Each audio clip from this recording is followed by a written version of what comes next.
yung difference. Pero as time goes on, yung dun sa sequence na yun, makikita nyo kapag hinanap nyo yung ratio ng previous number dun sa sunod, which is 1.618 yung kalalabasan. Yan. Tapos, next. Yan, so, ano nga ba math as a language? Nagiging language ang math kasi kaya natin makipag-communicate ng idea natin gamit yung mga symbols at logic kahit hindi tayo gumamit ng words. Ito, example, 5 added to 3 equals 8. So, pag isinulat natin siya, magiging ganito lang, 5 plus 3 equals 8. Same lang siya dito. So, kahit anong maisip natin na parang yung mga gusto natin sabihin, kaya natin siyang isulat in terms of math. Lalo na kapag yung numbers yung pag-uusapan natin. Yan. Pero dapat ang math ay precise. Yan. Every symbol has a clear meaning. Dapat consistent yun na meron dapat meaning yung symbol na gagamitin natin. Tapos it is concise. It expresses long ideas in a short form. Ayan. Tulad nga nun dito. Itong sentence sobrang haba. Pero pag pinaltan lang natin siya ng mga symbols, which is ganito, ang ikli lang. So, parang mas magiging maunti lang yung isusulat natin, pero madami yung idea na nandun. Tapos yan, powerful din ang math. Kasi it can represent complex thoughts. Yan, tulad nga nitong mga formulas na nasa kanan. Kahit sobrang complex nung mga kailangan nating isolve. Ayan, kunyari itong volume ng sphere. Yung 4/3 equal to 4/3 pi r cube. Ayan. Very simple lang nung nung symbols. Pero kaya nating mag-represent ng kung gaano ka-complex yung pagsasolve niya. Kasi bakit nga ba ganito yung pinili natin na formula?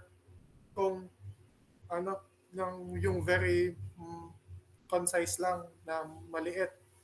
Pero ito yung magiging kalalabasan niya kapag pag visualize natin siya. So ayun, ang math ay precise, concise, tsaka powerful. Tandaan niyo po yan. Then, ano ang difference ng sentence tsaka ng expression? So una, ang expression. Ano ba expression? Ang expression ay nagre-represent ng mathematical idea. Hindi natin siya malalaman kung true ba siya or hindi. Ay, wait. Sige. I-disregard lang natin to. Ito lang nasa kanan. Ito, 3x plus 23x. Yan. Ito, hindi natin alam na tunay ba siya or hindi. Kasi wala naman nakalagay na na malalaman natin kung magiging true ba siya or false. Yan to, plus 23x plus 2. Wala din. Kasi wala tayong yung equivalence nito para ma-visualize natin kung tama ba siya or hindi. Tapos, pero yung sentence, sentence states a complete thought that can be true or false. Dito sa sentence, kaya nating malaman kung tunay ba siya or hindi. And tulad dito, 3 plus 4 equals 73. Yan, 3 plus 4 equals 73. So 73 plus 4 equals... Ay, sorry. Ito pala siya, wait. I-retype ko. Ito, may comma. Nakalimutan ko yung ng comma. Yan. Present ulit natin. Ito. Yan. 3 plus 4 equals 7. Yan, same lang din naman siya dito. Yan. So, ang 3 plus 4 by equals to 7. Siyempre, tama naman siya kasi kapag binilang natin, tama naman yan. Yan. 3 beses lang siya sinulat kasi para malaman natin talaga na siya ay true. Ayan. So, anything na sasabi sa atin na true ba yung bagay or hindi. Tulad na ito, kunyari. Ito. Kunyari ay 4 plus 7 equals 13. Yan. Sentence pa rin siya kahit siya ay false. Kahit siya ay false. Kahit siya ay false, sentence pa rin siya kasi nalaman natin na kung tama ba siya or hindi.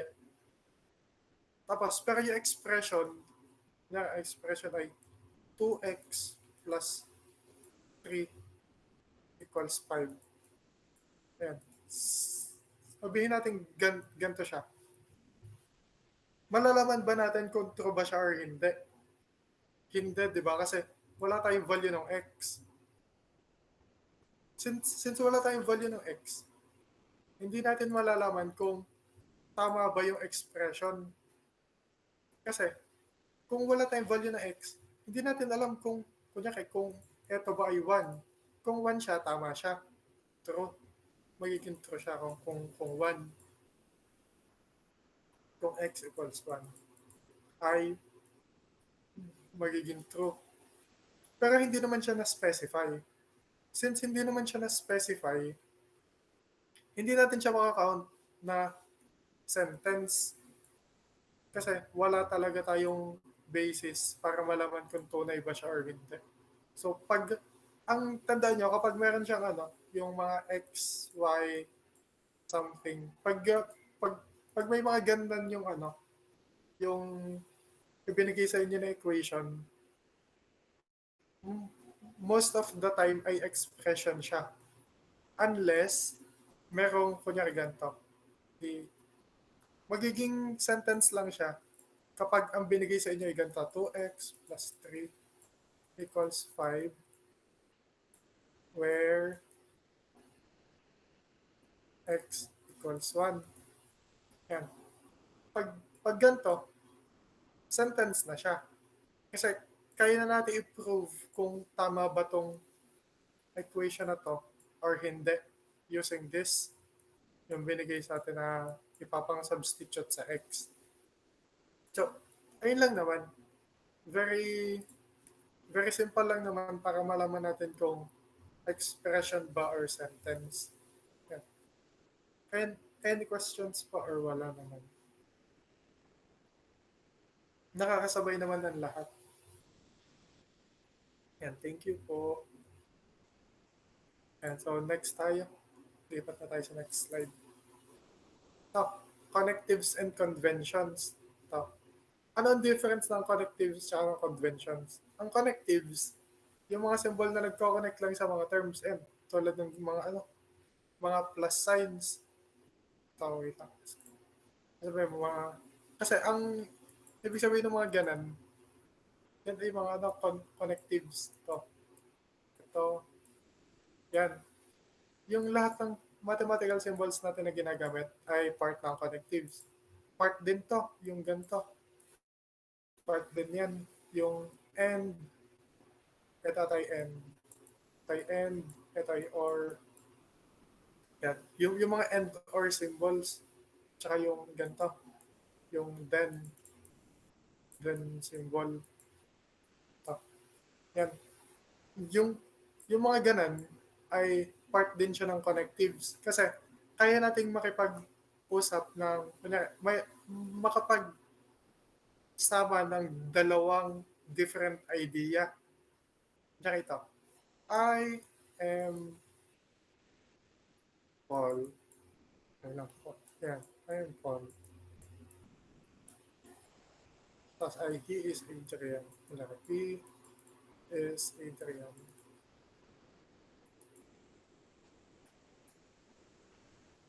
Para malaman natin kung meron ba siyang connective or wala.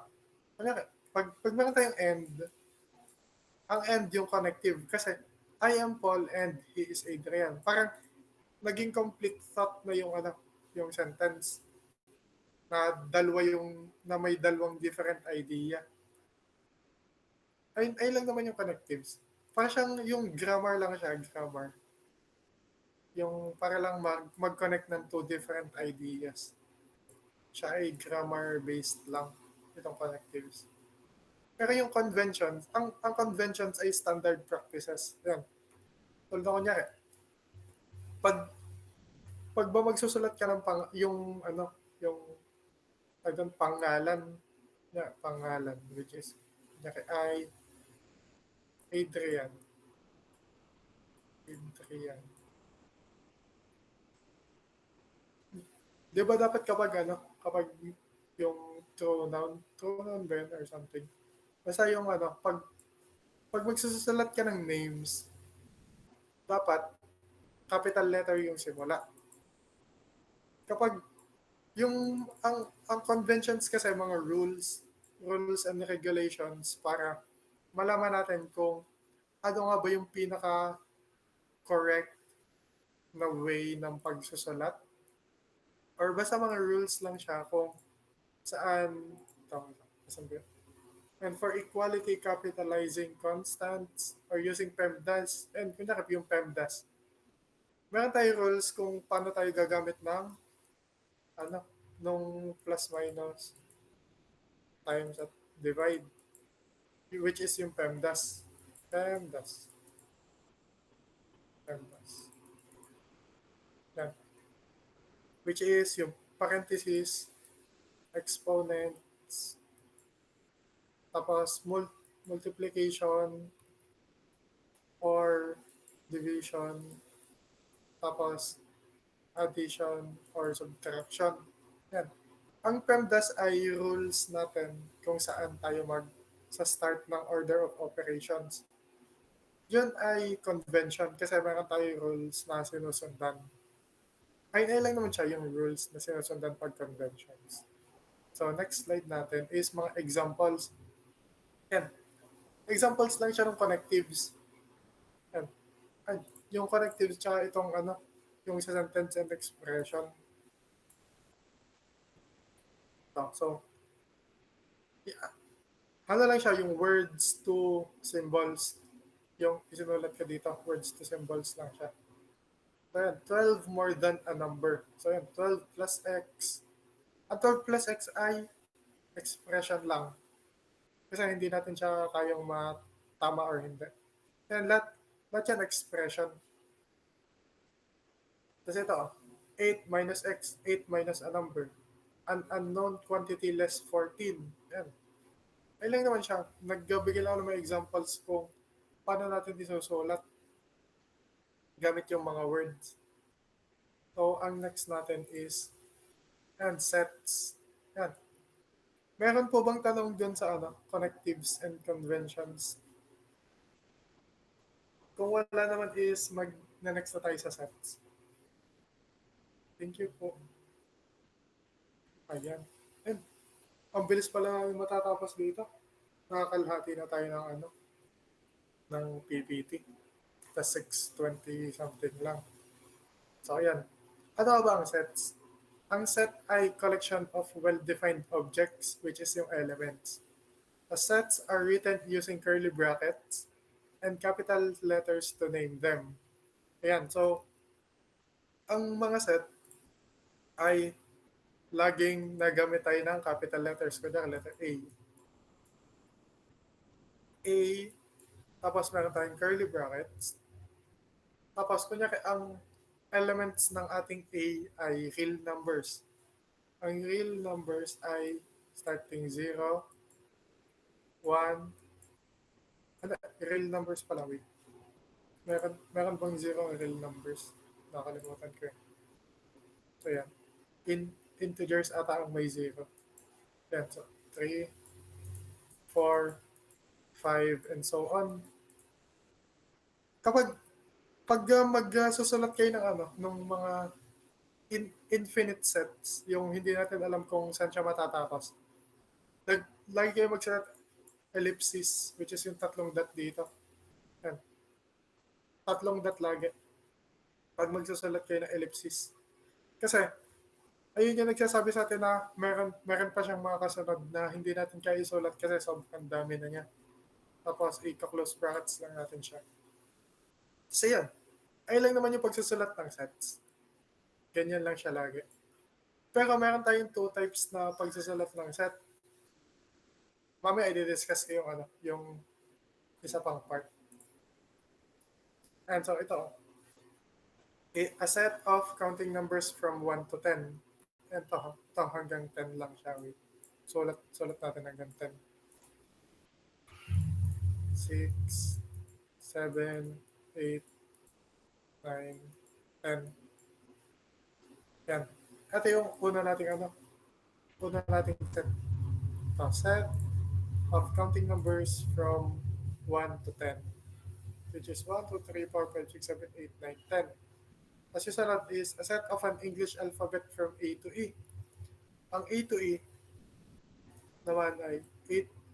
A to E lang siya. Susunod lang din natin. A, B, C, D, E.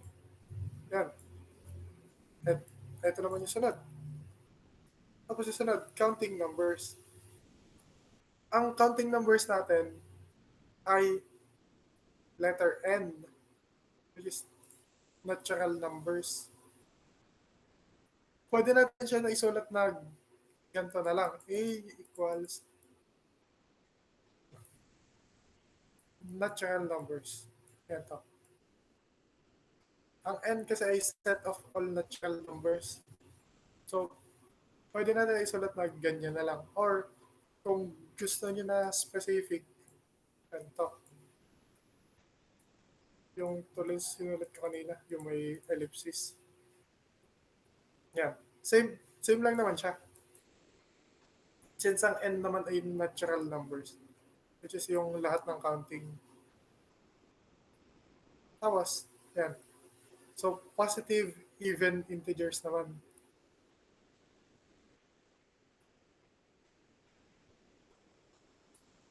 Positive, even. So, even ay 2, 4, 6, 8, 10.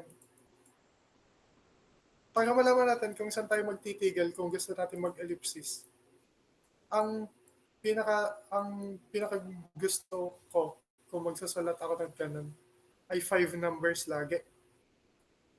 5 numbers tapos tsaka na ako mag-ellipsis para ma-determine ng magbabasa kung ano yung magiging pattern nung set. Kunyari dito. Kapag eto lang tatlo yung sinulat ko, parang ang unti lang ng information natin para malaman kung ano yung magiging pattern ng set. What if ang pattern ng set, every 4 numbers? Na kunyari, ganito. Ito yung kailangan natin. Meron tayong difference dito sa dalawang to. Ito, 4. 4 yung difference niya. Paano kung ganyan? Pero tatlo lang yung binigay natin. Hindi natin siya ma-determine kung tama ba or hindi yung nasa isip natin. So, ang pinaka maganda is magsulat kayo ng at least 5 tapos tsaka kayo mag-ellipsis para alam natin kung ano ba talaga yung magiging pattern ng set. So next, yan. Set of integers. Ang set of integers ay ayun. Ay, ano to? Yung mga late pala yan. Sige. So, ang set natin of integers ay ito. From 0. 0. Tapos, positive 1, 2, 3. Tapos, mag-ellipsis na tayo dito. Tapos, negative 1, negative 2, negative 3. Tapos, ellipsis. Ayan. Ito yung set natin of integers. Ayan. Set of integers natin siya. Ganyan. Tapos meron din siya symbol, letter Z ata ang symbol ng integers. Hindi ko siya matandaan, pero basta meron din mga set of yung mga set of numbers. Meron siyang specific na symbols na nagko-correlate sa kanila para hindi na kayo mahirapan sa pagsusulat. Ibibigay ko na lang din siya mamaya pagkatapos ng session natin. When, tulad na ito. Tapos, next. Wait lang pala. Meron bang nalilito sa set sa pagsusulat natin ng sets? Kung wala naman is na next slide na tayo. Yan. Thank you po sa pagsagot, everyone. Yan.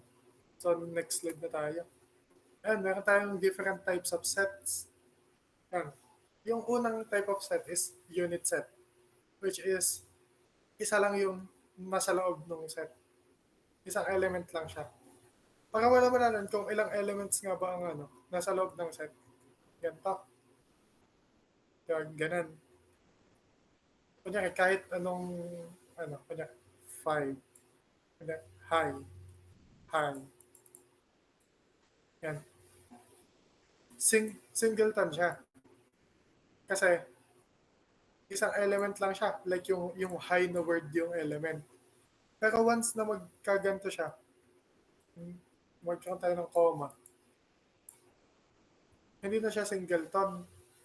Kasi, pag meron ng comma, yun na yung nagdi-differentiate ng dalawang elements. Para malamanan kung alin nga ba yung main difference nila.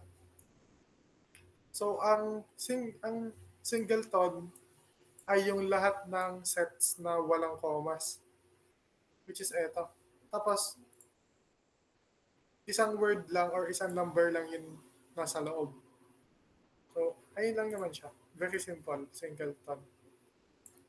Ito, tulad na tayo. A unit set that contains only one element, which is A ay 1, B ay C, tapos itong C ay banana, D ay yung dot. And ay lang naman yung singleton. Tapos, ang number 2 naman ay empty set or yung null set, which is ito. Ito ang symbol ng null set. Ganyan. Bilog, tas may straight through na, na slash. Pag magbibigay tayo ng null set, either ganyan or blank lang yung set. Ganito, blank lang. Same lang din naman siya. Ito. Ayan. Ayan. Empty set, that is no element. Empty or null set is a set that has no element. Ayan. So, ito yung mga example ng null sets. This is yung A equals yung blank na set, yung wala talaga siyang laman. B ay ganito nga, B equals eto or ganyan, which is null. Or yung C, yan, a set of 7 yellow carabaos. Bakit siya naging null set kung 7 yellow carabaos? Kasi, meron bang kulay dilaw na na kalabaw? Siyempre, wala naman, di ba? Kaya siya naging null set kasi wala naman tayong 7 na yung yellow na kalabaw. Kaya siya magiging included sa null set. Tulad nun, yung example, kulay blue na kulay blue na uwak, o kulay blue na uwak. Meron ba tayong kulay blue na uwak? Wala naman, di ba? Since wala naman tayong kulay blue na uwak, siya yung null set. Yan. So, anything na na wala talaga ay null set. Ito atin next. So, next is a finite set. Ang finite set ay yung set na countable yung elements, which is pag ganito niya, 1, 2, 3, 4, 5. Yan. Siya ay finite set. Kasi nagtatapos siya sa number. So, yan, nagtatapos siya sa number. Tsaka nag-start siya sa number. Pag ganyan, siya ay finite set. Ito. Tapos yung next is yung infinite set. Uncountable or endless elements. Ayan, yung tulad niya sinabi ko kanina, mayroong ellipsis. Yan to. 2, 3, 4, 5, tsaka 6. Tsaka itong ellipsis. Once na mayroong ellipsis, magiging infinite set na siya. Pero what if ganito yung nakasulat? 1, 2, 3, tapos meron tayo ellipsis. Tapos ay 26. Ito.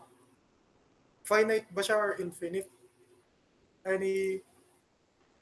any answers from anyone. Yan. Yan, finite siya. Tama si Jan. Yan. Thank you. Finite siya. Kasi, lang. Pala. Ayan. Finite siya. Kahit meron tayong ellipsis dito, finite pa rin siya. Kasi nag-end tayo sa number. Tsaka nag-start tayo sa number. Ayan. Kasi ito lang naman ellipsis ay parang shortcut lang siya. Pag tinatamad ka magsulat, pag masyadong madami, mag-ellipsis na lang kayo. Kaysa isulat nyo lahat. Mag-ellipsis na lang kayo na mag-ellipsis kapag sobrang dami naman. So yun, finite set siya kasi hanggang ito ay counting numbers from 1 to 26. Mabibilang naman natin siya. Pero ellipsis tayo para mas-skip natin yung 4 to 25. Ayun lang naman siya. Ang difference ng finite at infinite. Kasi next yung equal sets. Ang equal sets ay kapag may same elements ang dalawang set. Nakita ang A ay may 3, 2, 1. Ay, bakit gano'n? 3, 2, 1. Yan. Tapos ang B ay may 2, 1, 3. Since same lang naman siya ng elements, so may 3, may 2, tsaka may 1. Since same lang naman siya ng elements, ang A at B ay equal. Equal ang A at B. So, yan, dito, yan, same nga. So, it has the exact same elements. Tapos, ang difference naman niya sa equivalent sets ay same number yung elements pero hindi parehas yung elements. Ito, wait lang. Asan yan? Ang A ay may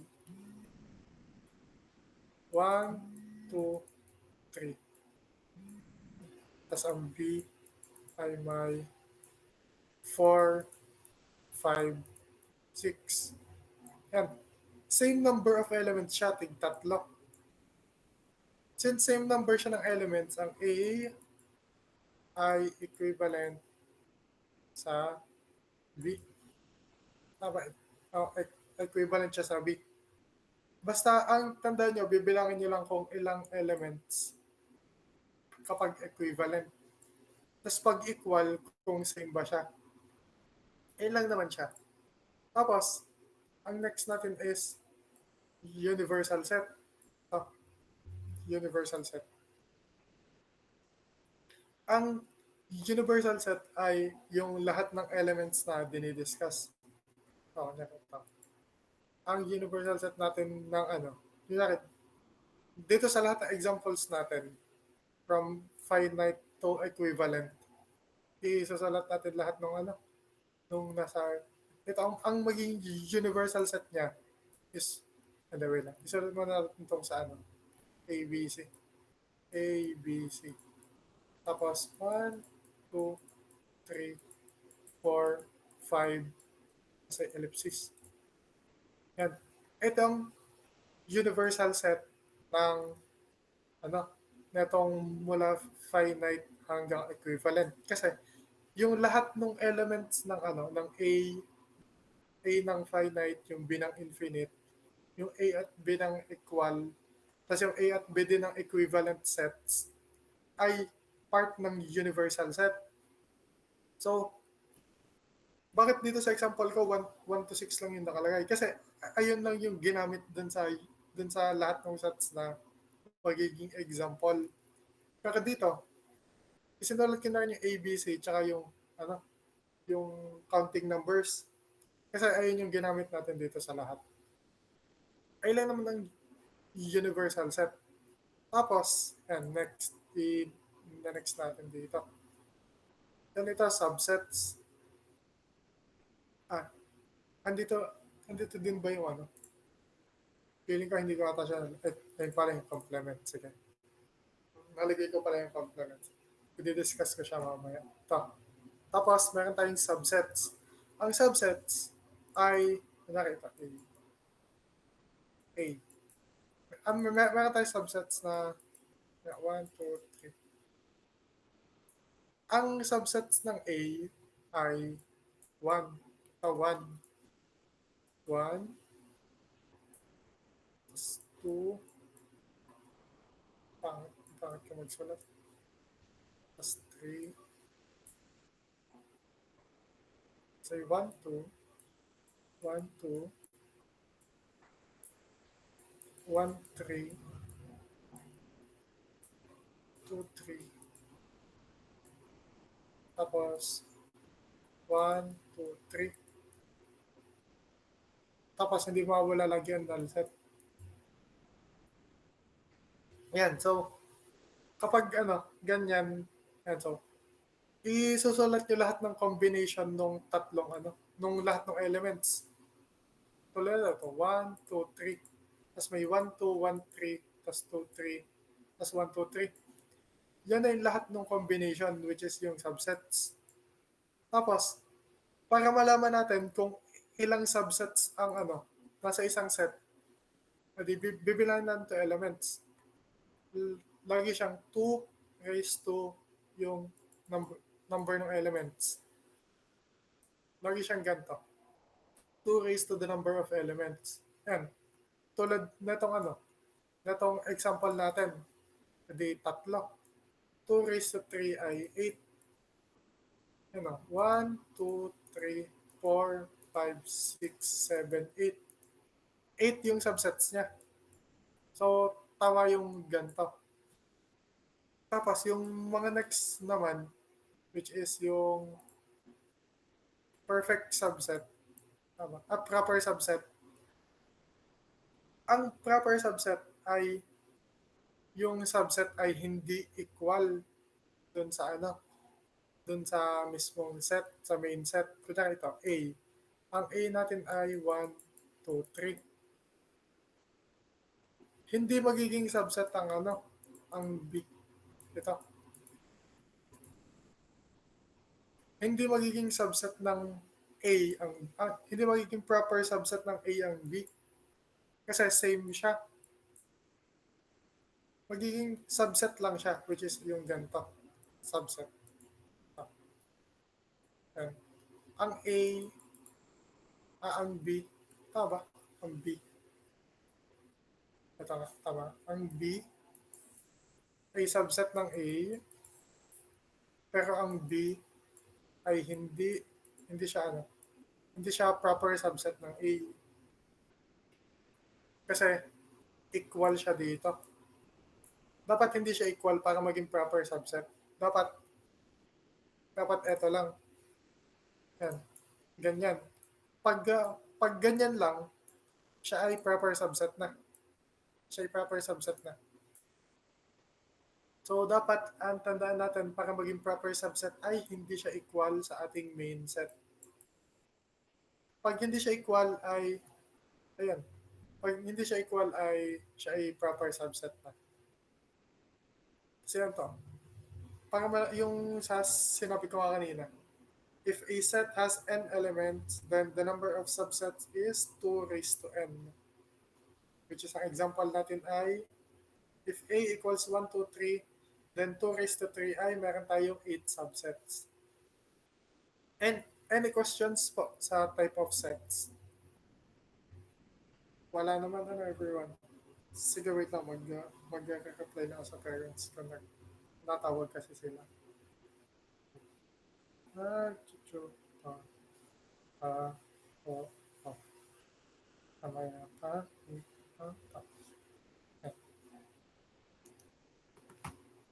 Sorry pa sa maikling commercial, guys. Nag-reply na ako, natawag kasi. Yan. So, next natin is yung ordered pair and Cartesian products. Yan. Ang ordered pair natin ay yung ganito. Pakisulat ng ordered pair ay kunyari, meron tayong elements sa isang set. A, B, C. Tapos meron pa tayong isa. 1, 2, 3. ang ating ordered pairs ay yung kanya A, B. Letter C na lang kunyari. Letter C, where, ito, A, B. Ito pala. A, B pala to. A, B. Where yung A natin, A, ay lahat ng elements ng A, tas yung B ay lahat ng elements ng B. Yan. Ganyan. So, pag ganyan siya, ang ganito natin, yung AB natin, ay kanya kita, A1, A2, at A3, A3. Yan. Ito siya. Tapos yung B1, B2, B3. Yan. So, C1, C, C, C2. Ang pakita talaga mag-type sa ano. Mag-select ng mouse. Nasa C3. Yan. So, ayan. Ito ang ating ordered pairs. Kasi ayan, meron tayo condition na ang lahat ng A, which is yun nandito, nasa left side, ay element nung set A. Ang set A natin is yung ABC. So, ang nasa left side lagi natin ay ABC. ABC, ABC, ABC. Tapos yung right side natin, which is yung B, ay lahat ng elements itong B na set. So, 1, 2, 3 lang lagi. So, ang B natin is yan. 1, 2, and 3. Ayun ang ating ordered pairs. Tapos, yun namang sa Cartesian product, ano siya? Ano? Ito ko lang yung kanina. Ito. Tapos yung ordered pair kasi ay yun yung kinakalabasan ng Cartesian product natin. Nga ito, A times B equals AB, tapos A is an element of A and B is an element of B. Ito nga siya. Ito yung Cartesian product natin, yung letter C. Letter C yung Cartesian product natin. Bukin natin yung where. Yan. Set siya kung saan yung lahat ng yung ang tawag doon, yung Cartesian product ng A at ng B. Ang Cartesian product ay dapat ang tawag doon. Meron yung meron yung count. Hindi pala yun sa ibang pala yung linear algebra pala yung bigla akong naalala. Ang Cartesian product pala ay basta lang, i-distribute mo lang yung lahat ng elements dun sa kabilang element ng kabilang set. Kaya ito, number 1, i-distribute natin siya sa A. Tapos ilagay din natin yun to sa A, yung 3 sa A. Tapos same lang yung gagawin natin dun sa ibang sa ibang elements. Para lang magkaroon tayo ng Cartesian product na ganito. Ito yung hinahanap natin kapag Cartesian product, which is yung set of ordered pairs. Kaya siya magkasama dito sa ating PPT. Kasi ayan ang ordered pairs ay yung ganito nga, yung AB, AB. Ito mga AB.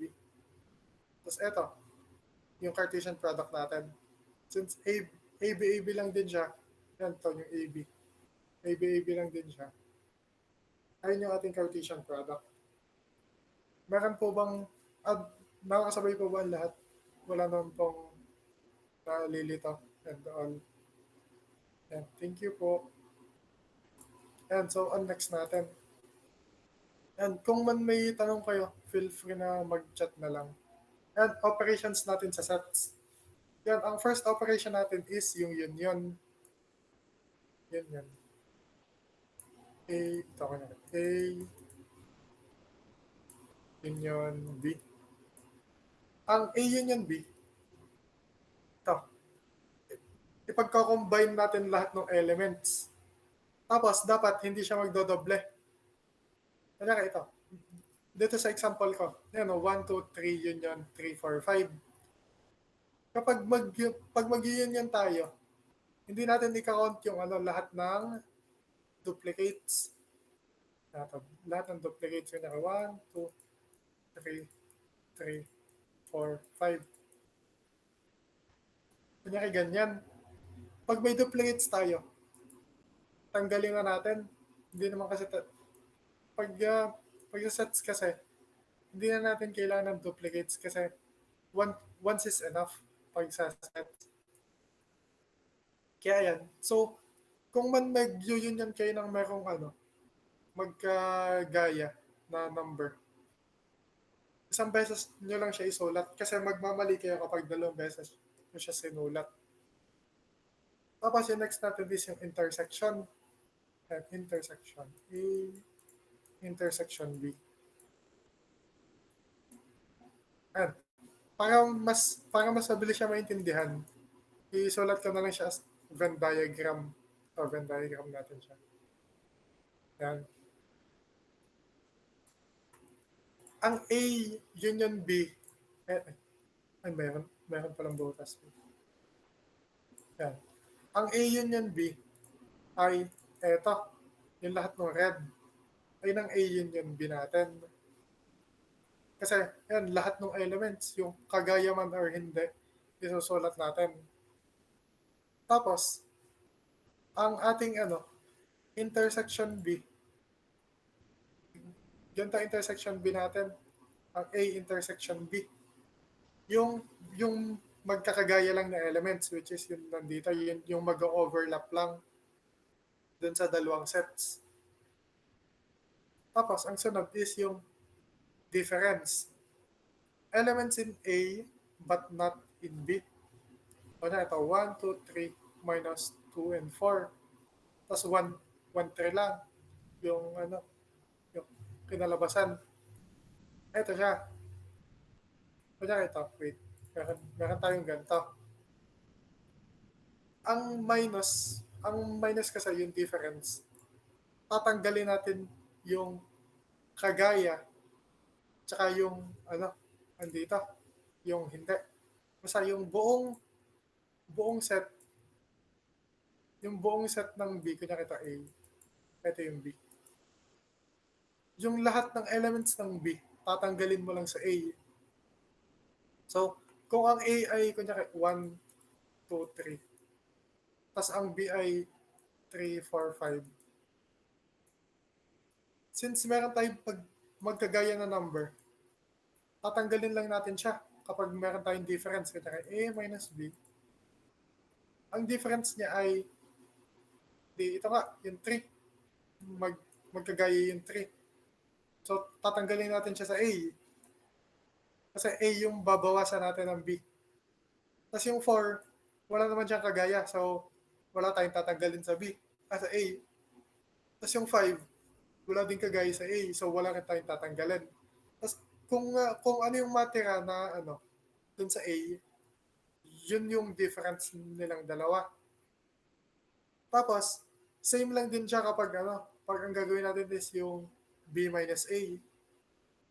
Pag B minus A naman, B minus A. Pag B minus A, same lang din yung gagawin natin.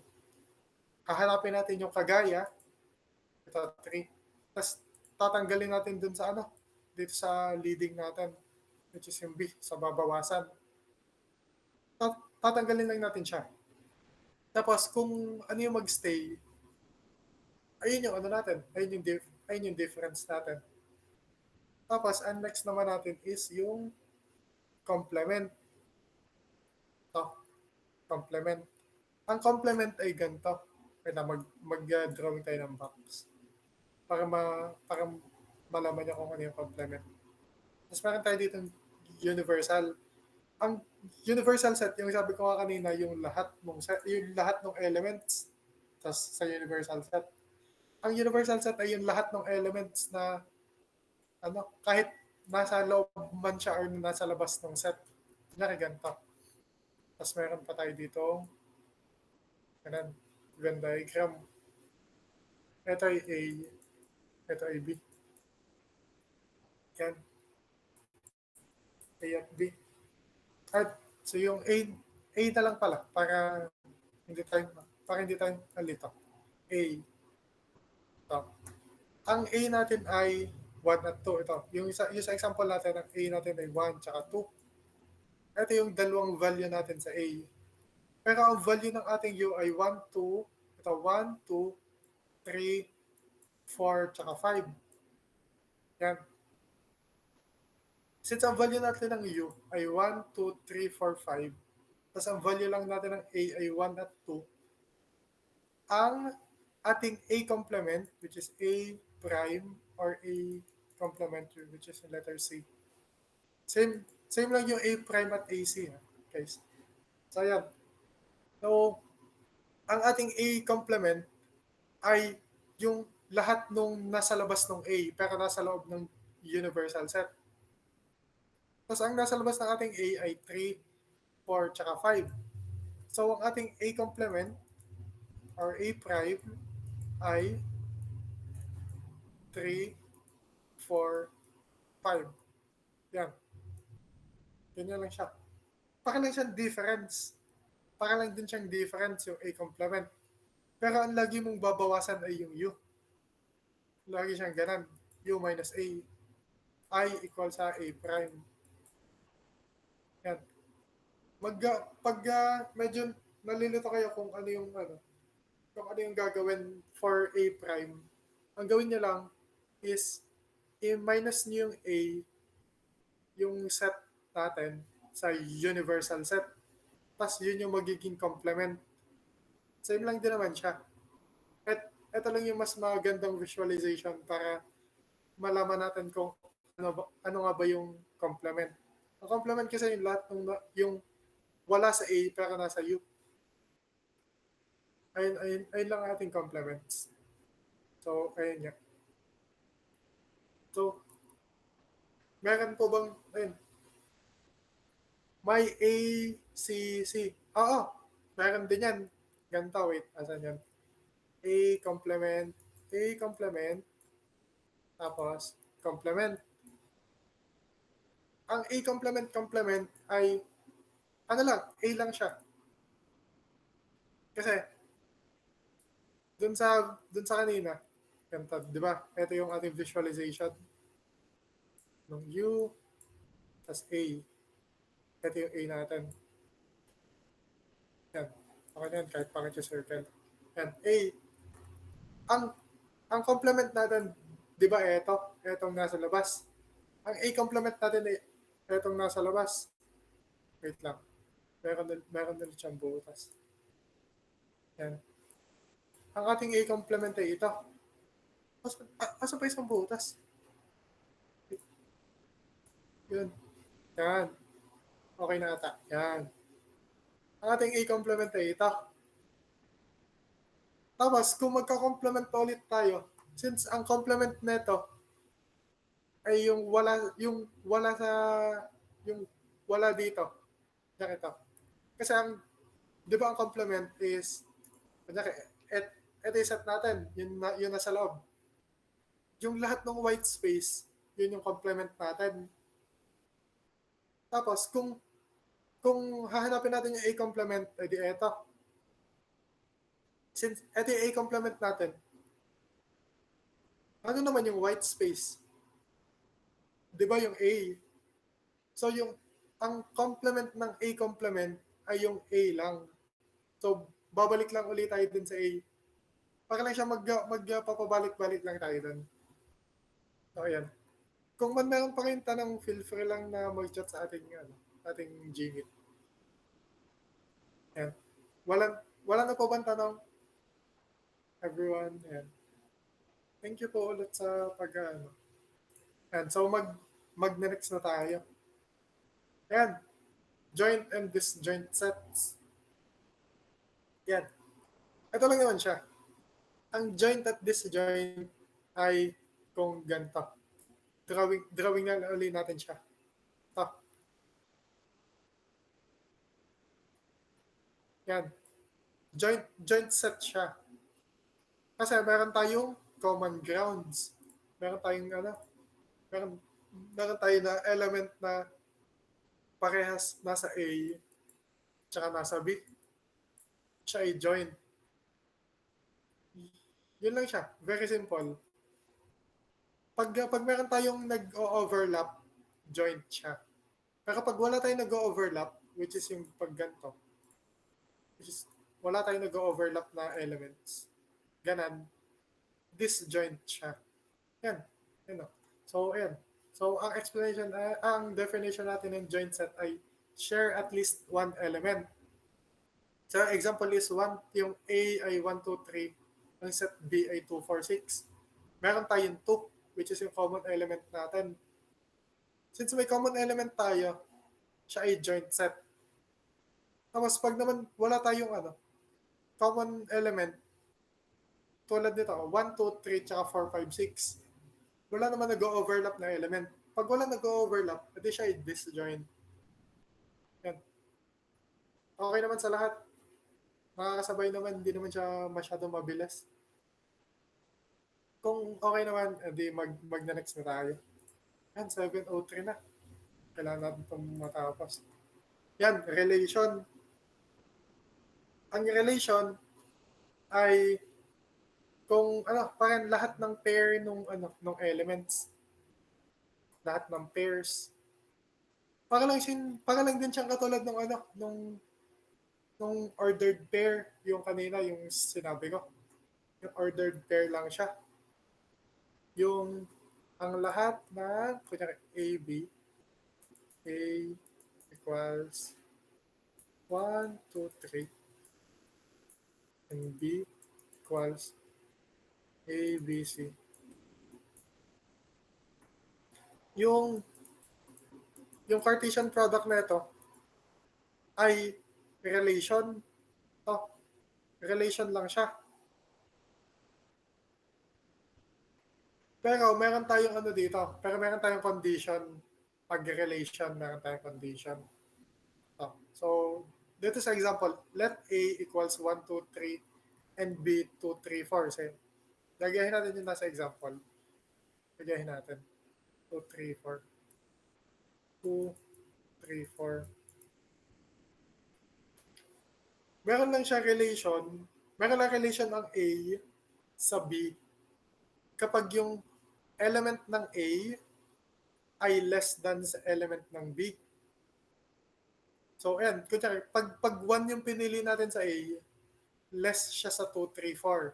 So, yan. 1, 2, 1, 3, tsaka 1, 4. So, meron siyang relation. Tapos, yun, pag naman 2, ang pinili natin sa A, ang meron lang siya is yung 3 at 4 kasi equal na siya dito sa 2. So, less than siya ng 3 tsaka less than 4. So, pag 2, yan, 2, 3, tsaka 2, 4 lang.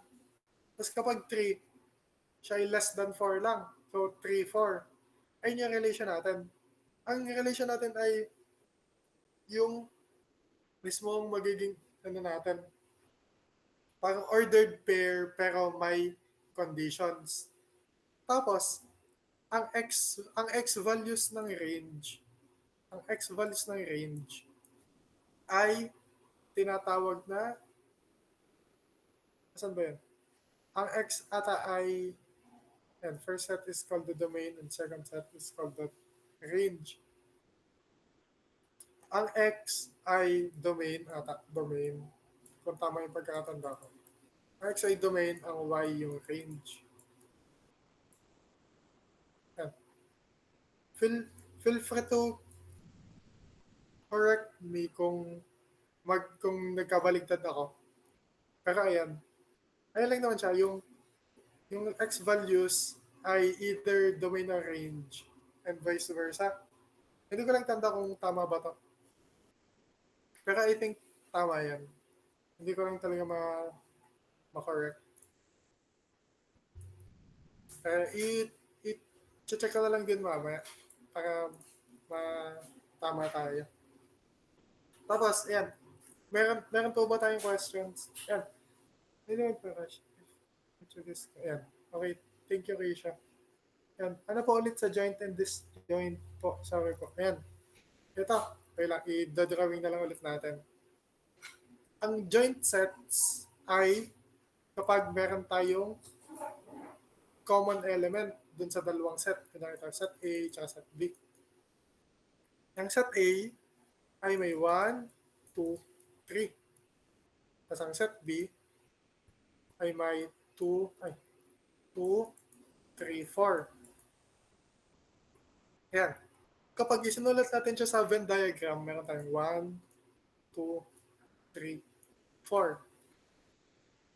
Pag meron tayong Venn diagram na meron laman tong loob, ito nasa loob, siya ay joint set. Kasi meron tayong common element. Tapos, kung disjoint set, ang disjoint set naman ganito. Ganun. Ayan, disjoint set. Okay, 1, 2, 3, 4, 5, 6. Ang disjoint set ay wala tayong common element between the two sets. Ayun lang naman siya. Masagot ko ba, Jacob? Okay naman. Thumbs up na lang kung Apa. Thank you po. Yan. So, yan. Next na ulit tayo. Next na tayo sa relation. Ang next natin ay domain at range. Ayun nga, tama pala yung sinulat ko. So, ang domain natin ay lahat ng x values.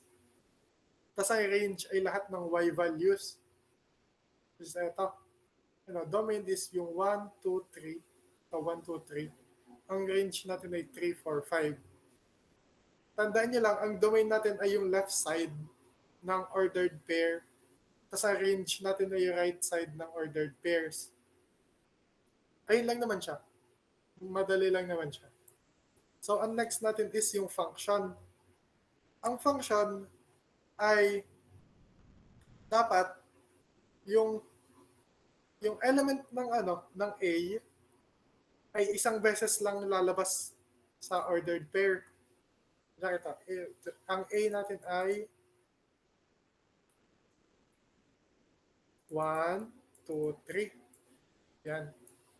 Tapos ang B natin ay 2, 3, 4. Dapat, pag nagamit na natin itong 1, kunyari ito, 1. Tapos ang pinilinan, kunyari itong 4. Hindi na siya pwedeng gamitin sa susunod na ordered pair pag function. Tapos, ang sunod na natin is kunyari itong 2 at 2. Adi, bawal na itong dalawang 2. Tapos yung sunod, 3, tsaka 3. Tapos bawal na. Yan lang yung magiging function natin.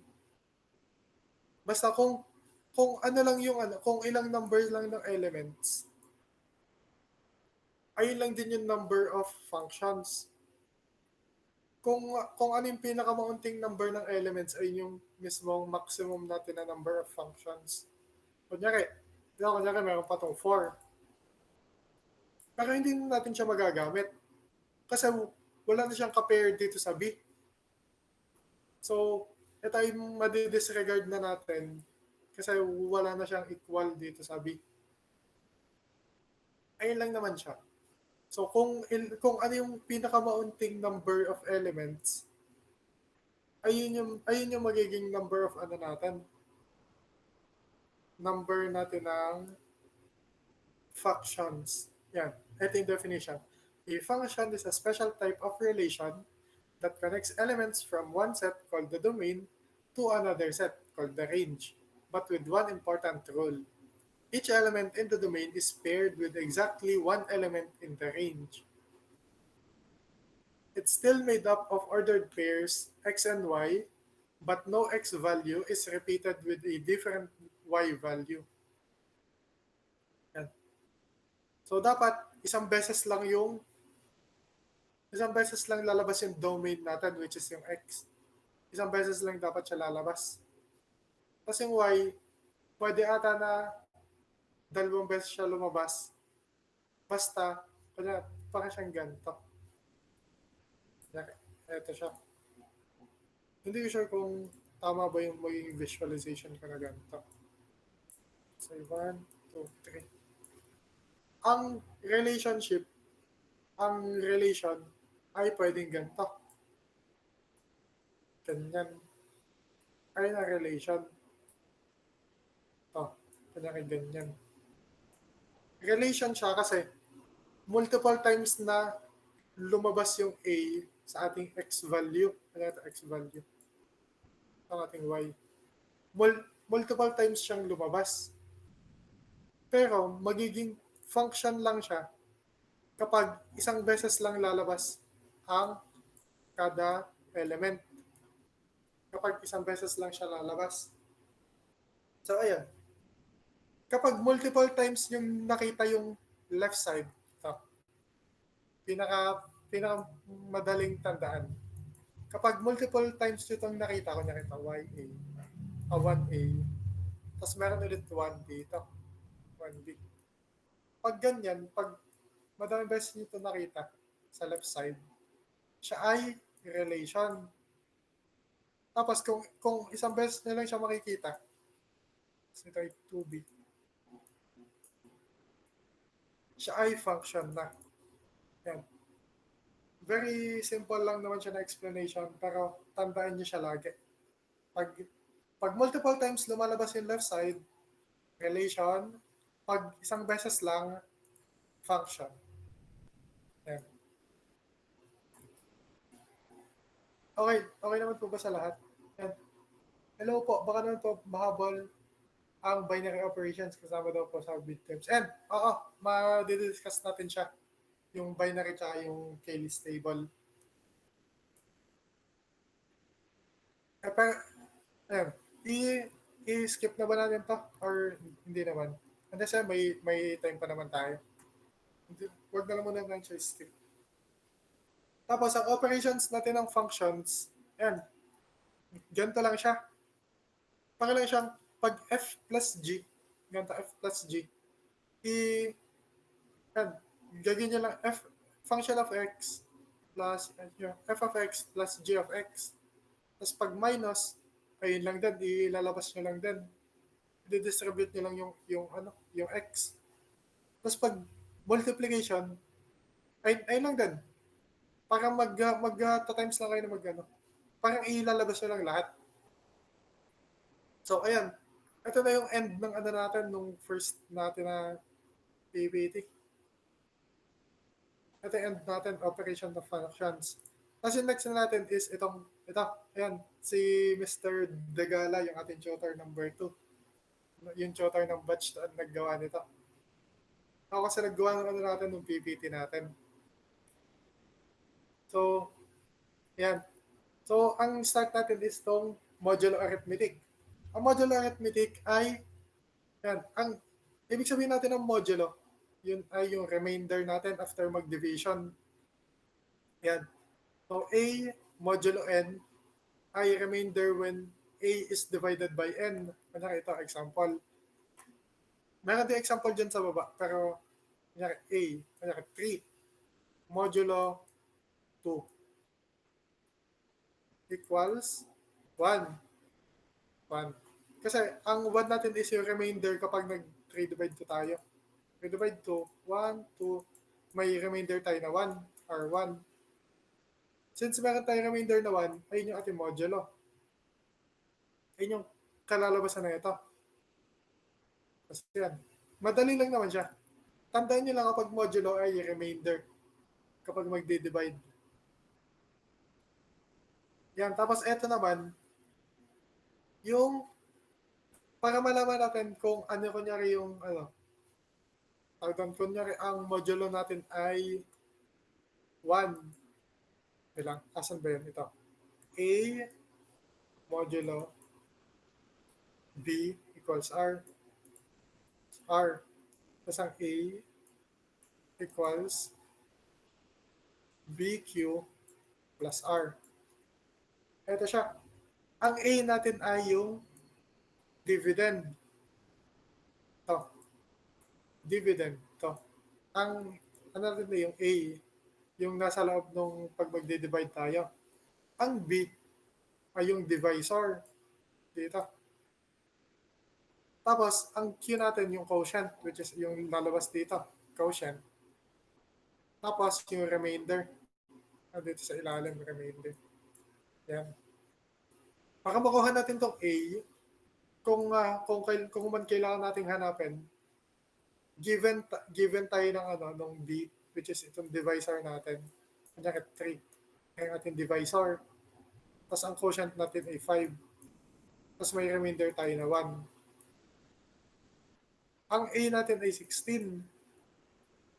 Tapos, pakiisulat natin siya yung ganito. Okay, 16 modulo 3 equals 1. Minsan, hindi talaga nalabas yung quotient kapag isusulat natin ng ganito. Hindi lalabas yung quotient. Ang quotient ay binibigay lang kapag hinahanap natin tong nasa pinaka left side. Kasi madami tayong pwedeng maging value ng left side kahit ang modulo natin ay 1. Sige, mamaya i-explain natin yan. Kasi andito rin siya sa reviewer. And eto nga, examples natin, 7 modulo 3. Ang 7 modulo 3 natin ay 1 kasi 6 yung nito, yung product ng 3 times 2. Tapos ang 10 modulo 4 ay 10 divide 4, may remainder tayo na 2. Tapos ang 4 modulo 0, hindi tayo makapag-divide by 0. So, ang equals na ay undefined. Undefined ang ating modulo kapag 0 ang ating divisor. Pero what if daw kung ganito? What if mas malaki yung B, yung divisor natin kaysa sa A? Kung mas malaki yung divisor natin kaysa sa A yung remainder kagad natin. Kasi hindi na tayo makakapag-divide. So, ayan, ito nga. So, 7, hindi natin siya nagamit sa division. So, 0 siya. Tapos plus 4. So, magiging 4 lang yung remainder natin. Ito. So, y is q or the quotient 0 because 7 passed 0 times through 4. Hindi tayo makakapag-minus ng 7 sa 4 kasi magne-negative na agad siya. Since hindi tayo nakapagbawas ng 7, yung pinaka A na yung natin, yung remainder. Yan. Ito pa yung other example ng mas malaki yung B. Kung pag mas malaki yung B, laging eto na kagad yung sagot natin sa modulo. Eto na kagad left side. Yan, eto naman daw. Paano naman daw kung negative yung A natin? Eto, negative yung A natin. Pag negative yung A natin, ilang beses tayo yan. Kung ano yung yung multiple na mas malaki dito. Yung 1 multiple na mas malaki dito. Gamit to. Kanya sa 5. Ang multiple sa 5 ay 5, 10. Since negative 7 siya, ano yung sunod na multiple of 5? 10 na yung sunod na multiple of 5. Since may ganito kasi siya. So 5 plus 10. Diba, ganyan, 10, 5, 10, 15. Since ang 7 naman ay nasa pagitan na ito, ano yung higher number sa kanya? Ano yung higher number? Which is 10. Tapos, since 10 naman siya, yung higher number minus yung 7 natin, 3. So, magiging 3 ang ating modulo. Dito, ayan, 3 ang ating modulo. Kasi dapat ang modulo natin ay laging positive. Kaya ang hinahanap lagi natin ay yung mas mataas na number dito. Tapos yan, pag 4 naman, yung negative 13. 4, 8, 12, 16. Ang 13 ay nasa pagitan ng 12 at 16. So, magma-minus tayo ng 13 sa 16. Ganun. 3. Ang modulo natin ay 3. 3 din. Same lang din yung gagawin natin sa kanya. Hanapin nyo lang yung higher number dun sa ating sa ating absolute value netong left side. Tapos, ayun yung i-minus natin para mahanap natin yung modulo. Kasi yan, madami pa siya example dito. Pero i-skip na natin kasi baka maubusan tayo ng time para dun sa K-list table. Okay, okay lang ba sa lahat na i-skip na lang natin yung ibang examples? Isasanda namin siya sa inyo para ma-review din kayo. Para meron din kayo reviewer. So yan, ang congruence naman, and it states that two numbers are congruent if they have the same remainder when divided by a certain number. Pag ang ating yung remainder natin ay same dun sa dalawang number, siya ay congruent. Kunyari ito, 3. 3 modulo 2 at 5 modulo 2 ay 1 ang remainder. So siya ay congruent. Yan, congruent siya. Asan ba yan? So 17 is congruent to 29 kapag ang ating modulo ay 12. Kasi ito ay 12, ito ay 24. Ang difference niya ay 5. 5 ang difference niya. Pares 5. 5 yung remainder natin. Since 5 yung remainder natin, siya ay congruent din. Ito. 17 modulo 12 ay 5. Tapos ang 29 modulo 12 ay 5 din. So, they are congruent. Ayan, tapos same lang din siya ito. So, 20 at 2 kapag magmo-modulo 9 tayo. 20 modulo 9 ay 2, tapos ang 2 modulo 9 ay 2. Ayan, ito yung sa example natin kanina kapag mas malaki yung b, yung left side na agad yung kukunin natin. Tapos, ang 5 ay hindi congruent sa 11 kapag gagamit tayo ng modulo 4. Kasi, ang 5 modulo 4 ay 1, tapos ang 11 modulo 4 ay 3. Since hindi equal ang 1 at 3, hindi congruent ang 5 at 11. So, ayan. Okay lang. Nakakasabay naman po ang lahat. Wala naman pong nalilito. And thank you po everyone. Tapos, ang next naman is yung algebraic expressions. So, ayan. So, x is congruent to 2. Tapos, kapag modulo 5 daw. So, hanapin natin yung x squared plus 3x. So, ayan, eto nga. So, ang ating x modulo 5 ay congruent sa 2 modulo 5. Since ang 2 modulo 5 natin ay 2 ang sagot, ayun din ang ayun din ang equal natin dito sa x modulo 5. Ang x modulo 5 ay 2 din. Tapos, para mahanap natin yung x squared plus 3x ay para malaman natin kung ano ang kalalabasan niya kapag minodulo 5 natin siya, isa-substitute natin yung 2. Substitute natin dito sa sa x. Kasi kapag sinubstitute natin yung 2 sa x, ito yung kalalabasan niya. So, 2 yung remainder pa din. Kapag sinubstitute natin siya doon, 2 pa rin yung remainder, so tama siya. So, kapag sinubstitute natin siya dito, malalaman natin kung ano ang kanyang modulo 5. Ayan, so, 2 squared ay 4, tapos ang 3 times 2 ay 6. So, 4 plus 6 ay 10. 10 modulo 5 ay 0.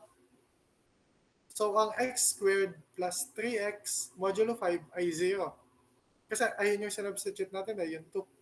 Tapos 10 yung kinalabasan. So, 0 yung modulo natin. Nakasabay po ba ang lahat? Kung paano siya kunan? Ang gagawin lang natin is hanapin muna natin yung modulo ng given. Tapos ayun yung i-substitute natin dun sa algebraic expression. And so next is, yan, ito na, binary operation na. Ang binary operation ay process that combines two elements from a set to produce another element from the same set. Yan, ito ating common symbols, yung plus, minus, times, at divide. Tapos, etong ano natin, etong special binary operation natin, ganito. Ang ganyan natin, yan, plus, minus, times, tsaka divide, ay kapag sa modulo. Meron tayo kasi dyan modulo. To. Pag ganito, kunyari, yung element A plus element B, tas modulo number of elements. Ito, number of elements. Yung size ng buong set. Kunyari, ang set natin ay ano? Kunyari ay etong, wait, asan ba example natin ng sets? Ito na lang kunyari, itong 1, 2, 3. Itong sa joint set. Example, 1, 2, 3. Kung A yung gagamitin natin, ito, dito, yung A, kunyari, ito ang A natin ay 1 plus B, which is 2. Tapos ang modulo natin ay 3. Kasi 3 yung elements natin dito sa set. Tapos, yun lang din siya. Same lang din yung gagawin natin dito sa lahat. Naka-modulo 3 lang din siya. So, ayan. Ito yung magiging special symbols natin sa binary operations. Ito. Pwede natin siyang maging special symbols. Ayun lang yung gagawin natin dun sa dalawang values ng A sa A at B. Yung nasa loob na ito. Tapos magmo-modulo tayo. Ayun lang naman siya. Nakakasabay po ba ang lahat? Kung ano yung special binary operations. Yan. So, yan. Yung next natin na, ito na. And ito, sample natin. Ang S natin ay 0, 1, 2. Yan. Kapag mag-add tayo ng 1 and 2, so 1 plus 2 equals 3. Since yung 3 ay hindi element ng S, ang addition ay hindi binary operation ng 1 plus 2. Kasi yung yung yung sum niya ay wala sa natin sa elements natin ng S. Tapos ayan, ito naman sunod. Sa subtraction naman, 0 minus 1 equals negative 1. Since ang negative 1 ay wala dito, hindi rin siya binary operation. Tapos itong sunod, multiplication, yan. 0 times 1 equals 0, which is an element of S. Ang 1 times 2 ay 2, ay element din ng S. Tapos ang 0 times 2 ay 0, element din ng S. Therefore, ang multiplication ay binary operation. Tapos ang division, ayan, ang division naman ay 1 divided by 0 equals undefined. Since ang undefined naman ay hindi element ng ating S, hindi rin siya binary operation. Yan, hindi rin siya binary operation. And tapos yung special binary operation natin, yung plus minus divide times. Pero plus lang yung ginamit niya dito today. Yan. So 0 plus 1, modulo 3 ay 1. Element siya ng S. Yung sunod ay 0, element ulit ng S. Yung sunod ay 2, element ulit siya ng S. So ang special binary operation natin ay binary operation. Okay po ba sa lahat? Meron po bang questions? Nakakasabay naman po. Yan. Yan, next na natin ng Cayley's table. Ang Cayley's table ay yung result ng binary operation sa lahat ng pairs ng elements. And kunyari ito, ang set A natin ay 0, 1, 2. And isusulat natin siya dito sa taas. 0, 1, and 2. Tapos, yan. Kapag Ito, tas modulo 3. Ito. Kasi ito yung gagamitin natin. A plus B modulo 3. Ito, para makuha natin yung Cayley table niya, di ba? Ito yung A natin. Ito yung set natin, set A. So, 0, 1, 3, 0, 1, 2, 0, 1, 2 din dito sa left side. Okay, okay po ba sa lahat? Nakakasabay? Yung lahat ng elements ng ating set ay ilalagay natin dito sa taas, tsaka dito sa baba. Yan. Okay naman po, no? Gets naman ang lahat. Tapos, etong nasa loob nito ay kapag ginamit na natin yung modulo 3, ito yung plus modulo 3. Since ang A plus B modulo 3 ay magiging ganito. So, A plus B, kunyari ito yung A natin. Itong A, ito nasa taas. Tapos ito yung B. Ang A plus B natin, which is 0 plus 0, modulo 3 ay 0. Tapos 1 plus 0 modulo 3 ay 1. 2 plus 0 modulo 3 ay 2. Nakakasabay naman ng lahat. Wala namang questions. Yan. Thank you po. Yan. Tapos, eto, ayun lang din siya. Parang, parang gagamitin nyo lang lahat ng elements. Tapos, mag-modulo lang tayo doon. So, ayan, tulad nga nito. 0 plus 1, modulo 3 ay 1. Tapos, 1 plus 1, modulo 3 ay 2. Tapos, 2 plus 1, modulo 3 ay 0. Yan, tapos save lang din yung gagawin natin dito. O 0 plus 2, 1 plus 2, 2 plus 2. Tapos i-modulo 3 lang din natin siya lahat. Tapos ito yung magiging sagot natin. 0, 1, 2, 1, 2, 0, tsaka 2, 0, 1. Ayun yung Cayley table natin. Yan lang yan.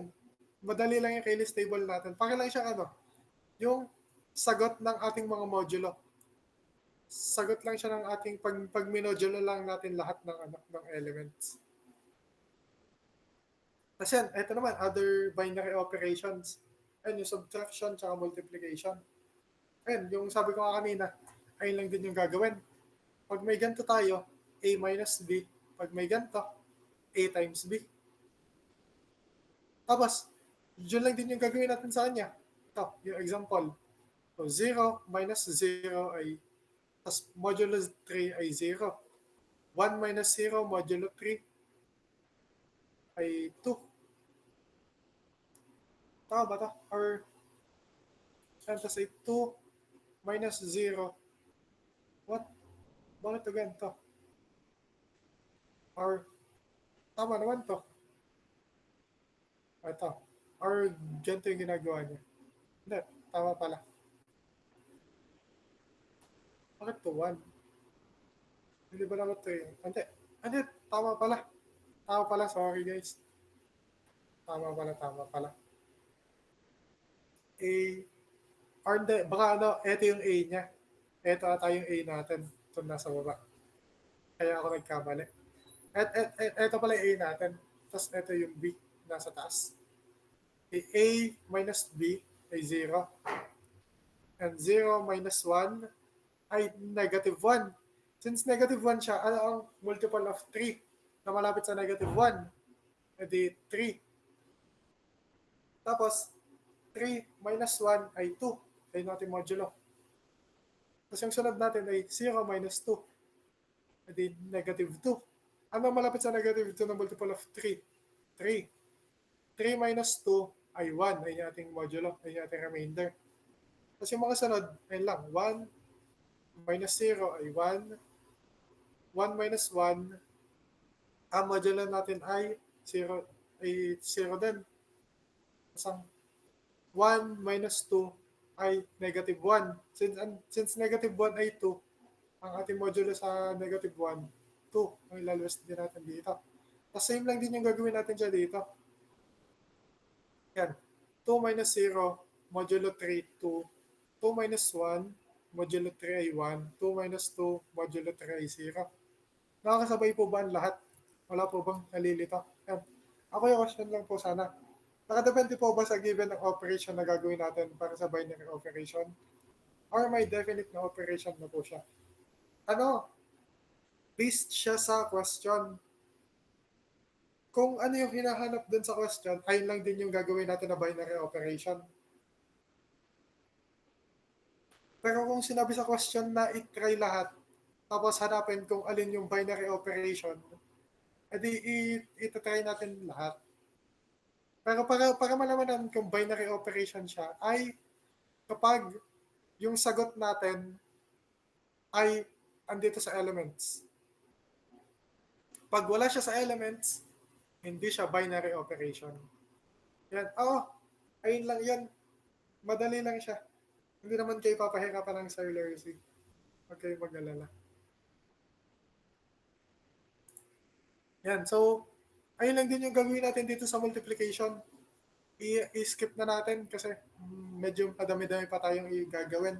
Same lang din naman yung gagawin natin sa kanya, pero i-multiply lang natin. I-skip na lang natin siya. Since gets na naman ang lahat. Yan, tapos meron din tayo nito, yung logic. Na-discuss na rin ba sa inyo itong logic? Ni Sir Lersey? Ah, hindi pa. Pero part ba siya ng midterm exam? Ang tanong.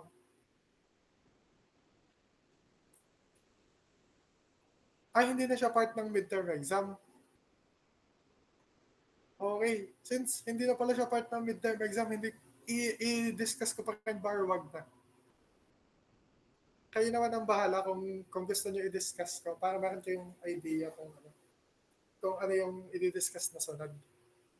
Kung, pero kung may questions pa kayo about dun sa previous natin diniscuss, i-raise nyo na ngayon para masasagot na natin agad. And hindi tayo maubusan ng time. Pag lang wala na tayong questions, tsaka na lang tayo mag-continue dun sa logic since hindi na pala siya part ng midterm exam. Yan. Kung meron pa kayong questions, i-raise nyo na lang po sa akin agad. And meron din pala itong chat sa GC. Hala, anong nagagalit ako, Godwin? Napaka-fake news mo naman.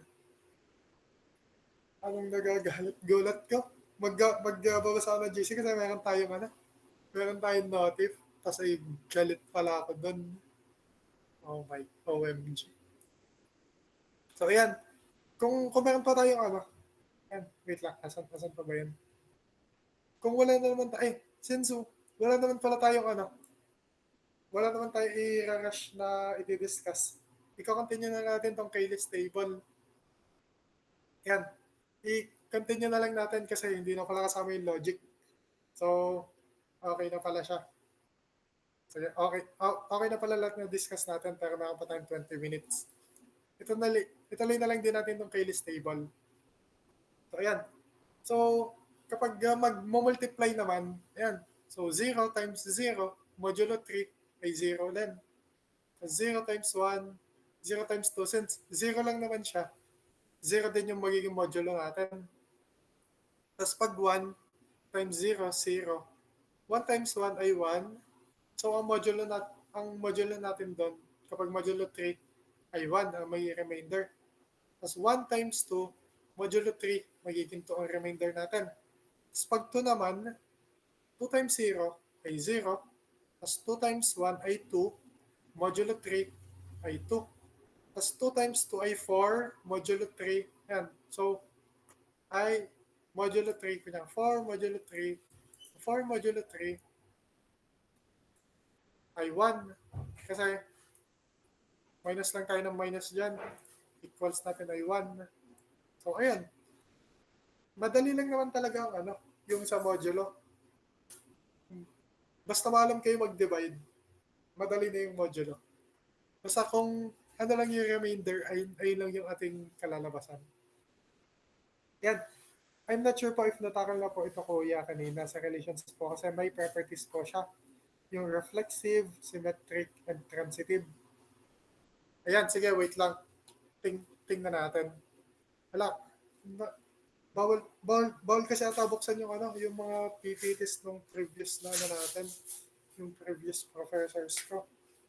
Sige, i-check ko na lang sa sa phone ko. Yung sa, nasan ba yun? Yung functions and relations, no? Sige, wait lang. I-check na lang din natin. Tapos ay, isulat na lang din natin dito sa paint. Dito lang tayo mag-discuss ng transitive. Yan, sige, wait lang. Hanapin natin. Andito ba siya? And properties of relations. And reflexive. And reflexive. So, a relation R,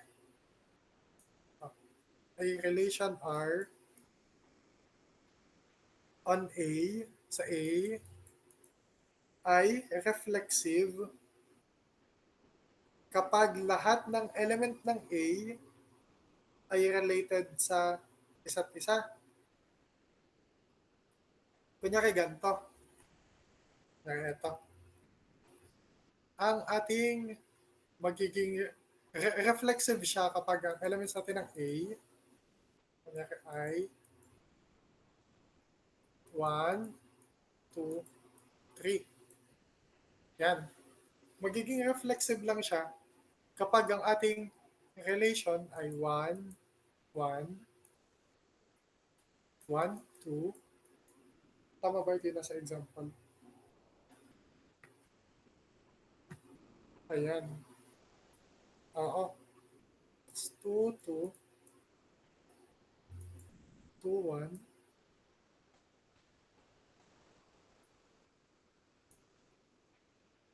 Tsaka 3, 3.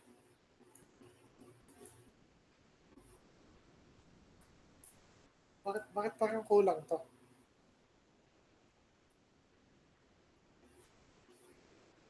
Parang kulang siya.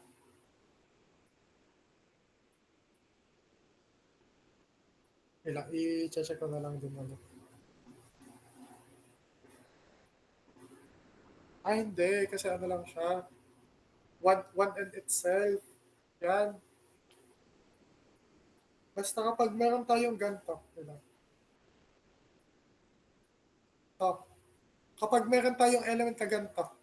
Ganito. Ganito. Pag meron tayong ganito, siya ay reflexive. Kapag equal yung A tsaka B. Yung ganito. Pag siya equal, siya ay reflexive. Yan. Okay. Okay po ba sa lahat? Kapag nakita nyo na ano, kunyari ito, di ba ito, 1, 2, 3. Pag nakakita kayo ng 1, 1, 2, 2, tsaka 3, 3, siya ay reflexive na. Once na may ganyan, once na may ganta na, siya ay magiging reflexive. Okay po ba sa lahat? Nasabay naman? Okay naman. Yan. Thank you everyone. Tapos, yan, next natin. Ang ating next ay next natin ay symmetric. Is less than ito.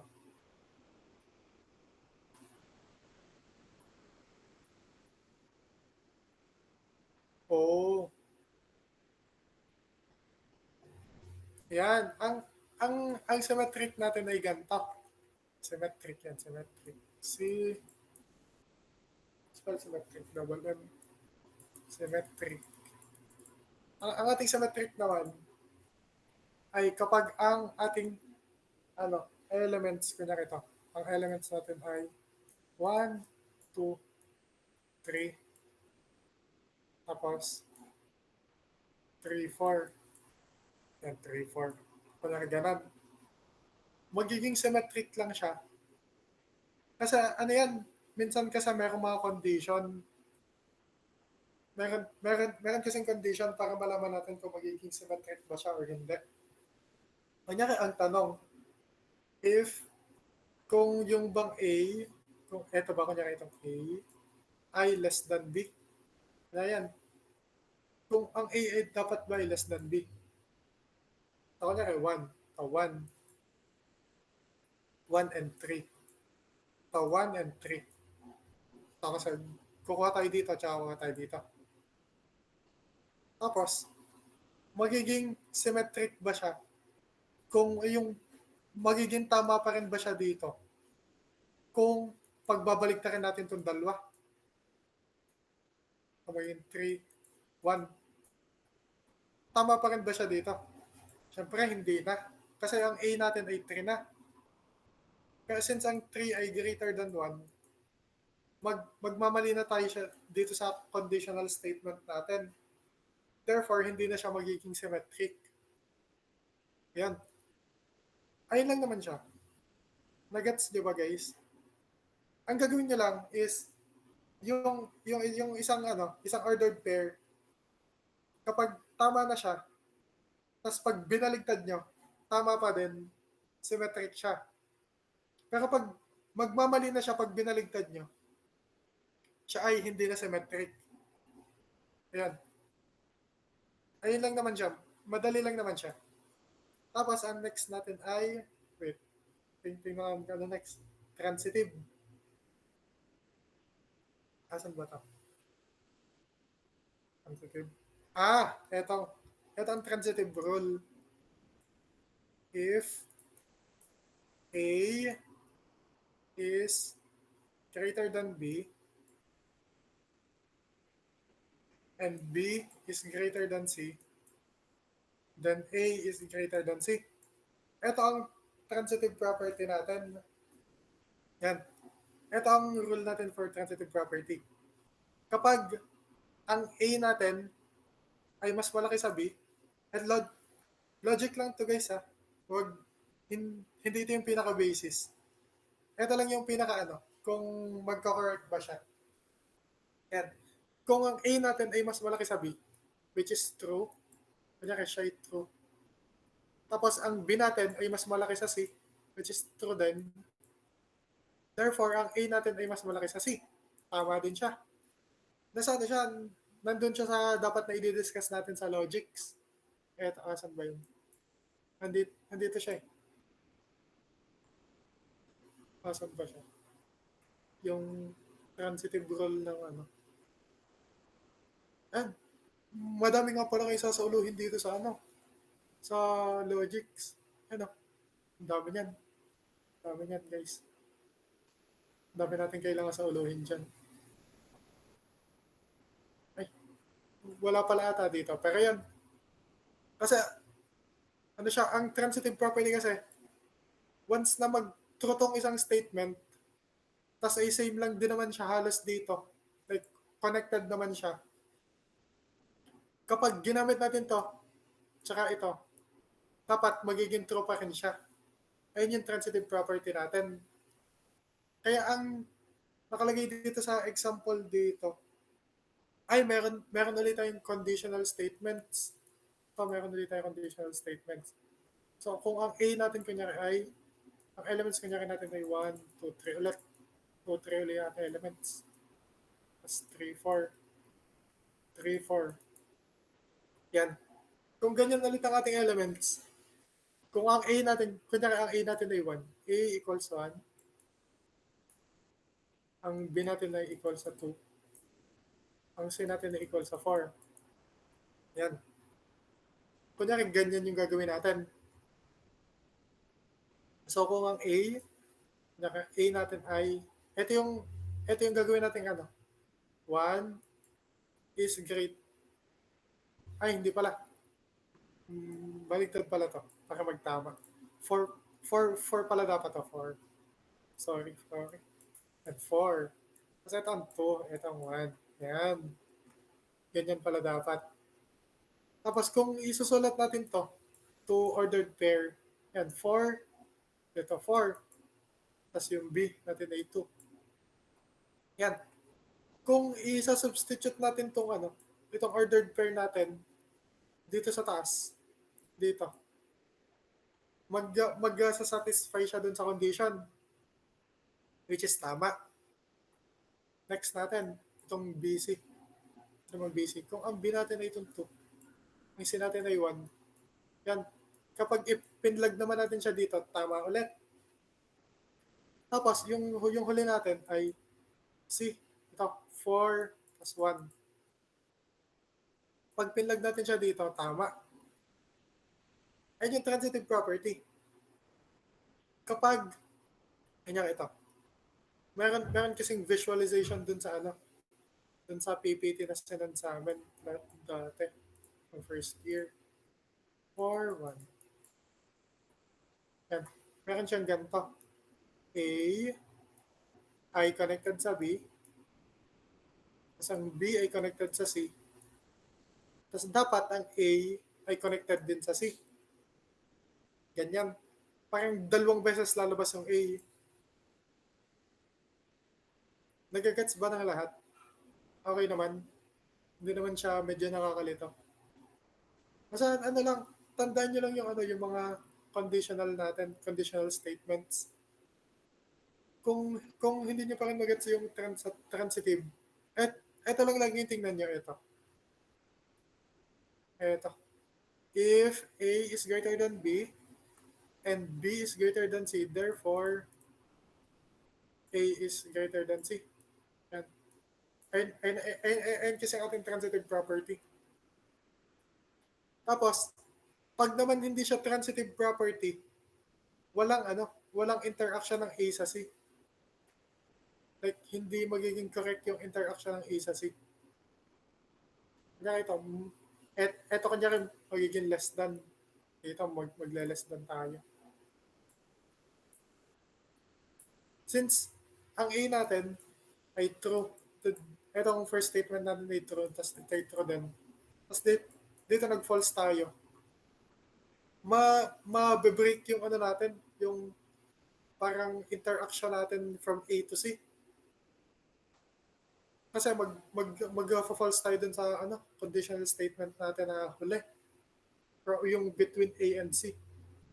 Kasi since wala namang connection yung A at C, hindi siya magiging transitive property.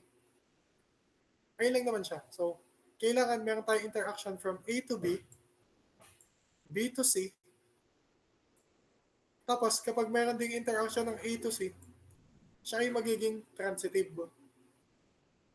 Pero kung wala to, o kung wala yan, hindi na siya transitive property. Siya ay, lang, normal na relation lang siya. Ayan. So, meron pa po ba kayong gustong ipa-discuss sa akin? Wala na naman po. Kung meron pa kayong questions or gustong ipa-discuss, i-chat nyo na lang din ulit. Okay lang naman. Meron pa naman tayong konting time. Tapos kung man gusto nyo mag-overtime, okay lang. Kung wala naman kayong discrete math na sunod para dun sa isa nating tutor pa, ng discrete math. Yan, okay lang naman din. Pero kung wala na naman tayong need to discuss and ayun lang naman yung coverage ng ating exam, I think okay na tayo. Tapos na tayo sa ating session for today. Thank you po sa pakikinig everyone. Sana may natutunan po kayo sa akin. Alright, tama yung end. Picture na tayo guys. Okay, on cam po yung mga may On cam po yung mag-stop na ako mag-person. Hello, hindi ko ba? Ayun. Alam, ang pogi ni Godwin, naka ADSS pa na org shirt. Parang batak ka pumasok ka. Parang meron tayong, parang online class tayo today Bakit ka naka-uniform par? Wala po ba tawag sa kanina? May hahabol pa po ba? Ayun. Alright. Dami. Hello po guys. Wala po. Ay, bali, isasend niyo po yung PPT kung may ilan po na hindi po naka-attend. At Yes po. Isasend po yung PPT and yung reviewer na ginawa ng ating isa pang tutor. I-download ko lang siya. Hindi pa po kayo sa nakapagbukas GC. ng camera. the... Baka po habal pa yung iba dyan sa pagbubukas ng camera, guys. Sige, wait lang. I-download na natin yung file. Kasi isend na natin sa GC. Wala na po ba mag-on cam?